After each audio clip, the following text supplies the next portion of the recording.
काशी से गाजीपुर तक सीएम योगी का दौरा, बाबा विश्वनाथ का किया जलाभिषेक। गाजीपुर को विकास परियोजनाओं की दी बड़ी सौगात।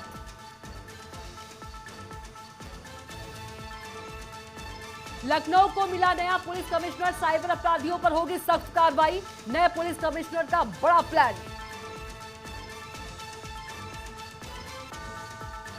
यूपी की बेसिक शिक्षा में बड़ा बदलाव, कम छात्र वाले स्कूलों का होगा विकास। खाली भवनों में शुरू होगी प्री प्राइमरी कक्षाएं।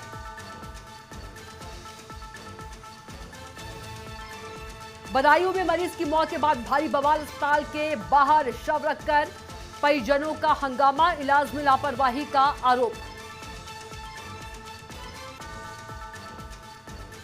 बदायूं में देर रात पुलिस बदमाशों के मुठभेड़, एक सिपाही घायल, 2 बदमाश दबोचे गए।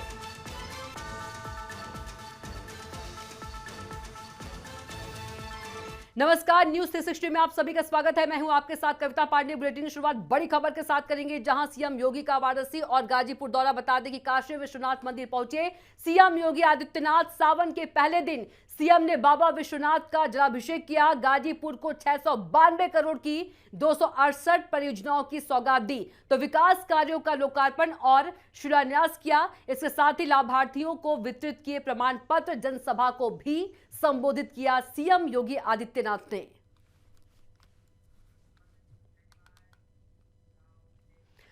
अगली खबर का रुख करेंगे, जहां लखनऊ में कृषि मंत्री सूर्य प्रताप शाही ने कहा कि खरीफ सीजन 2026 में किसानों को खाद की कोई कमी नहीं होने दी जाएगी। उन्होंने बताया कि प्रदेश में 57.70 लाख मीट्रिक टन उर्वरक उपलब्ध है, जिनमें से 28.88 लाख मीट्रिक टन का वितरण हो चुका है। अभी भी 28.82 लाख मीट्रिक टन उर्वरकों का स्टॉक मौजूद है। सरकार का दावा है कि पिछले साल की तुलना में इस बार ज्यादा खाद उपलब्ध है और किसानों को समय पर उर्वरक दिए जाएंगे। आकर के और पर्याप्त मात्रा में हमको फर्टिलाइजर उपलब्ध कराई गई। 1 अप्रैल से 28 जुलाई के बीच में 57,70,000 मीट्रिक टन हमें जो है वो 57,70,000 मीट्रिक टन हमको फर्टिलाइजर उपलब्ध हुई है 1 अप्रैल से लेकर के और 28 जुलाई के बीच, कल तक की बात कर रहा हूं मैं। उसमें 28,88,000 मीट्रिक टन किसान भाइयों को वितरित किया गया है और अभी भी हमारे पास 28,82,000 मीट्रिक टन फर्टिलाइजर हमारे पास उपलब्ध है। आप यदि फिगर चाहेंगे तो आपको लिखित फिगर हम दिलवा देंगे कि कितना जो है वो वितरण किया गया है। यूरिया 35,48,000 मीट्रिक टन अब तक उठ चुकी है, 20,26,000 मीट्रिक टन उठ गई है। बड़ी खबर लखनऊ से, जहां लखनऊ के नए पुलिस कमिश्नर आईपीएस तरुण गाबा ने कार्यभार संभाल लिया है। उन्होंने कहा कि साइबर क्राइम से निपटना उनकी सबसे बड़ी प्राथमिकता होगी। तो बड़ी खबर आपको बता रहे हैं, साइबर अपराधियों पर सख्त कार्रवाई के साथ साइबर टीम को और भी मजबूत किया जाएगा। लोगों को साइबर ठगी से बचाने के लिए जागरूकता अभियान भी चलाया जाएगा। इसके साथ ही कानून व्यवस्था, ट्रैफिक सुधार, महिला सुरक्षा और सोशल मीडिया मॉनिटरिंग पर भी विशेष फोकस रहेगा। उन्होंने कहा कि लखनऊ पुलिस हर चुनौती से निपटने के लिए पूरी तरह से तैयार है। लखनऊ जैसे शहर के लिए ये बहुत महत्वपूर्ण है कि जो हमारी पुलिसिंग है वो आजकल के क्रम में मॉडर्न टेक्निक्स पर आधारित हो। जो हमारा डेटा एनालिसिस होता है या जो लेटेस्ट टेक्नोलॉजी होती है उसका अधिक से अधिक इस्तेमाल किया जा सके, ताकि एक स्मार्ट और विजिबल पुलिसिंग जनता को दिखाई दे। वहीं अयोध्या में सावन मेले की तैयारियां पूरी हो गई है। कमिश्नर, डीआईजी और डीएम ने राम की पैड़ी और नया घाट का निरीक्षण कर व्यवस्थाओं का जायजा लिया। श्रद्धालुओं की सुविधा के लिए शौचालय, पेयजल, चेंजिंग रूम और सुरक्षा के विशेष इंतजाम किए गए हैं। सरयू नदी में फ्लोटिंग बैरियर और जल पुलिस तैनात रहेगी। इस बार सावन मेले का मुख्य आकर्षण राम मंदिर से बड़ी पर्वत तक भगवान श्री राम की पालकी यात्रा और झूला उत्सव होगा।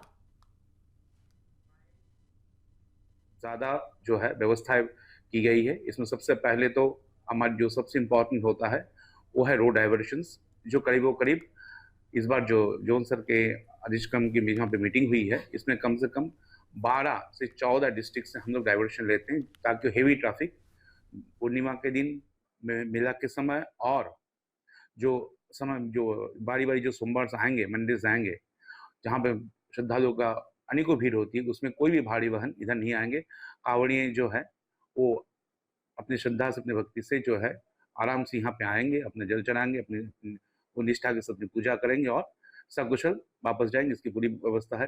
खास तौर से द्वितीय और जो तृतीय सोमवार है और लास्ट में जो चौथा है उसमें काफी भीड़ रहती है। तो उसी के लिए जो रूट है वो फाइनल किया गया है, उसका निरीक्षण करने सभी पुलिस प्रशासन की टीम यहाँ पे आई है। उसकी व्यवस्थाएं देखने और अगर कुछ चेंजेस कराने हैं या उसको और सुचारू रूप से कराने हैं, वही यहाँ पे सब पूरी टीम के साथ उसकी व्यवस्था। और यहाँ राम की पैड़ी पर भी मेला लगता है। नागेश्वर नाथ मंदिर में लोग जाते हैं, जल चढ़ाते हैं। साथ ही साथ मणिपर्वत पर भी झूला मेला लगता है, जिसके लिए बृहद स्तर पर तैयारियां चल रही हैं। हर साल यहाँ पर तैयारियां होती हैं, इस बार भी अच्छे से तैयारियां की जा रही हैं। आज कमिश्नर महोदय और डीआईजी महोदय द्वारा निरीक्षण किया जा रहा है। जो भी कमियां बची हुई हैं उनका गहन रूप से परीक्षण कर बताई गई हैं कमियां, और उनको भी पूरा कराया जाएगा। हमारा प्रयास रहेगा कि श्रद्धालुओं का अच्छे से अच्छा अनुभव यहाँ पर रहे। और अब शिक्षा से जुड़ी बड़ी खबर आपको बता दें कि उत्तर प्रदेश में बेसिक शिक्षा व्यवस्था में बड़े बदलाव की तैयारी है। बेसिक शिक्षा राज्य मंत्री संदीप सिंह ने बताया कि कम छात्र संख्या वाले स्कूलों का पास के स्कूलों में विलय किया जाएगा। खाली भवनों में पहली बार प्री प्राइमरी कक्षाएं शुरू होंगी। उन्होंने दावा किया कि शिक्षा बजट 28,000 करोड़ रुपए से बढ़कर 1.13 लाख करोड़ रुपए से अधिक हो गया है। सरकारी स्कूलों में नामांकन बढ़ा है और ड्रॉप आउट पर में भी बता दें कि ड्रॉप आउट दर में भी बड़ी कमी आई है। कि कम छात्र संख्या वाले जो विद्यालय हैं उसको सबसे पास के विद्यालय में मर्ज कर दिया जाएगा, और जो रिक्त विद्यालय है उन विद्यालयों में प्री प्राइमरी की पाठशालाओं को संचालित किया जाएगा, जो कि पहली बार उत्तर प्रदेश सरकार के द्वारा प्री प्राइमरी की कक्षाओं को भी संचालित करने का निर्णय लिया गया है। और उन विद्यालयों में बाल वाटिका को वर्तमान में संचालित किया जा रहा है। नकल माफिया और इस तरह के सभी लोगों को संरक्षण देने वाले माननीय अखिलेश यादव जी को पता है पूरी तरह से कि 2027 में उनकी सरकार पुनः बनने नहीं जा रही है। इसके लिए उन्होंने इस तरह का अनर्गल बयान को दे करके आम जनता को भ्रमित करने का प्रयास किया है। वहीं हमीरपुर के जरिया थाना क्षेत्र के पहरा गांव में बच्चों के मामूली विवाद ने हिंसक रूप ले लिया। आरोप है कि हथियारों से लैस लोगों ने एक परिवार पर हमला कर दिया, जिसमें कई लोग घायल हो गए। घायलों को अस्पताल में भर्ती कराया गया है। घटना से नाराज ग्रामीण देर रात तक जरिया थाने के बाहर डटे रहे और आरोपियों की गिरफ्तारी की मांग करते रहे। पुलिस ने पीड़ित पक्ष की शिकायत पर 6 नामजद और अन्य अज्ञात के लोगों के खिलाफ मामला दर्ज किया है। 2 लोगों को हिरासत में लेकर पूछताछ की जा रही है। वहीं दूसरे पक्ष के बीच भी मारपीट की सूचना है, जिसमें कुछ लोग घायल बताए जा रहे हैं। पुलिस गांव में हालात पर नजर बनाए रखे हुए है। प्राप्त तहरीर के आधार पर थाना जरिया पुलिस द्वारा नामजद अभियुक्त गण एवं 6 अज्ञात साथियों के विरुद्ध अभियोग पंजीकृत किया गया है। नीलू एवं राहुल को पुलिस हिरासत में लेकर पूछताछ की जा रही है। प्रकरण में नियमानुसार विवेचनात्मक एवं अन्य आवश्यक वैधानिक कार्रवाई प्रचलित है। मौके पर शांति व्यवस्था कायम। अब खबर बदायूं से है, जहां बदायूं में देर रात पुलिस और टप्पेबाज बदमाशों के बीच मुठभेड़ हो गई। पुलिस ने एसबीआई बैंक में टप्पेबाजी करने वाले 2 बदमाशों को गिरफ्तार कर लिया है। पुलिस के मुताबिक घेराबंदी के दौरान बदमाशों ने फायरिंग शुरू कर दी, जिसमें एक सिपाही घायल हो गया। जवाबी कार्रवाई में दोनों बदमाशों के पैर में गोली लगी और उन्हें दबोच लिया गया। हालांकि उनके कुछ साथी अंधेरे का फायदा उठाकर फरार हो गए। गिरफ्तार बदमाश गाजियाबाद और बल्लभगढ़ के रहने वाले हैं और इनके खिलाफ पश्चिमी उत्तर प्रदेश के कई जिलों में दर्जनों आपराधिक मामले दर्ज हैं। पुलिस ने इनके पास से 6,500 रुपए नगद, अवैध तमंचे और कारतूस बरामद किए हैं। फरार आरोपियों की तलाश जारी है। औरंगाबाद कट के पास कच्चे रास्ते में फंस गया। पुलिस को आता देख गाड़ी में बैठे 2 व्यक्ति पुलिस के ऊपर फायरिंग करते हुए भागने लगे, जिसमें एक आरक्षी घायल हो गया। पुलिस के द्वारा आत्मरक्षा जवाबी फायरिंग की, जिसमें 2 व्यक्तियों के दाहिने और बाएं पैर में गोली लगी, जिससे वो घायल हुए। वहीं महोबा के पुनवाड़ी थाना क्षेत्र के नगारा गांव में एक दबंग का अवैध तमंचा लहराते हुए वीडियो सोशल मीडिया पर वायरल हो रहा है। आरोप है कि दबंग ने हथियार दिखाकर एक परिवार को धमकाया। जिससे गांव में दहशत का माहौल है। वायरल वीडियो के बाद कानून व्यवस्था पर भी सवाल उठ रहे हैं। स्थानीय लोगों ने आरोपी के खिलाफ सख्त कार्रवाई की मांग की है। पुलिस का कहना है कि वीडियो की जांच की जा रही है और जांच के बाद नियमानुसार कार्रवाई होगी। वहीं बदायूं में मुजरिया थाना क्षेत्र के वित्रोई के पास बाइक और टेम्पो में टक्कर हो गई। वहीं हादसे में एक बुजुर्ग की मौत हो गई जबकि आधा दर्जन लोग घायल हो गए। वहीं घटना की सूचना मिलते ही पुलिस मौके पर पहुंच गई। पुलिस ने सभी घायलों को अस्पताल में भर्ती कराया है और मृतक के शव को पोस्टमार्टम के लिए भेज दिया है। सभी यात्री गंगा स्नान कर वापस घर लौट रहे थे।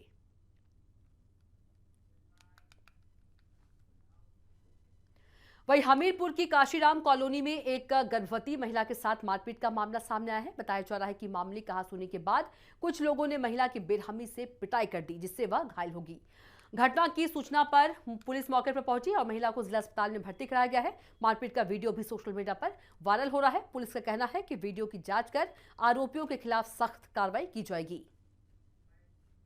निशी नाम की महिला ने एक कन्या नाम की लड़की को उसको बहुत मारा। उसका क्या नाम, लड़की तो क्या नाम है, उसको बहुत मारा, लाती सी। मैंने इतना कहा तुमने उस बच्ची को लात क्यों मार रही थी, वो कन्या महिला को इतना मारा है, मरती कल मरती, देखो क्या होता है, उसके पूरे कपड़े लिखे पड़े। बस मुझे यही कहना, मेरा इंसाफ होना चाहिए। वहीं बुलंदशहर के सिकंदराबाद में मामूली विवाद के बाद दिन दहाड़े फायरिंग की घटना सामने आई है। चट्टू चौराहे पर एक युवक को गोली मार दी गई जिससे वह घायल हो गया। घायल को तुरंत अस्पताल में भर्ती कराया गया है।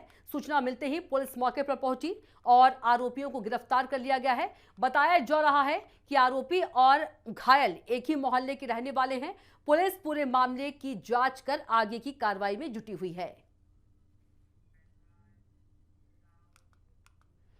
वहीं संत कबीर नगर कलेक्ट्रेट में एक पीड़ित परिवार ने आत्मदाह की कोशिश की। परिवार का आरोप है कि शिकायत के बावजूद पुलिस ने कार्रवाई नहीं की जिससे परेशान होकर यह कदम उठाना पड़ा।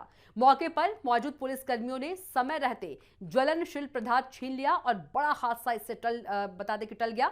इसके बाद परिवार को समझाकर शांत कराया गया। अपर पुलिस अधीक्षक ने बताया कि मामले की जांच की जा रही है और शिकायत के आधार पर नियमानुसार कार्रवाई की जाएगी।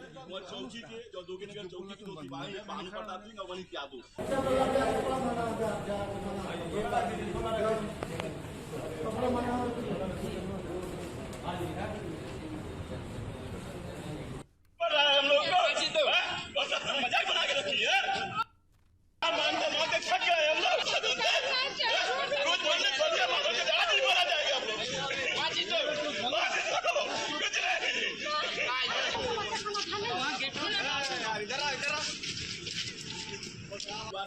और अब खबर बिजनौर से है, जहां बिजनौर के धामपुर में एक युवक ने कार चढ़ाकर जान से मारने की कोशिश और धारदार हथियार से हमला करने का आरोप लगाया है। पीड़ित पंकज कुमार ने सीओ धामपुर को शिकायत देकर आरोपियों के खिलाफ मुकदमा दर्ज करने की मांग की है।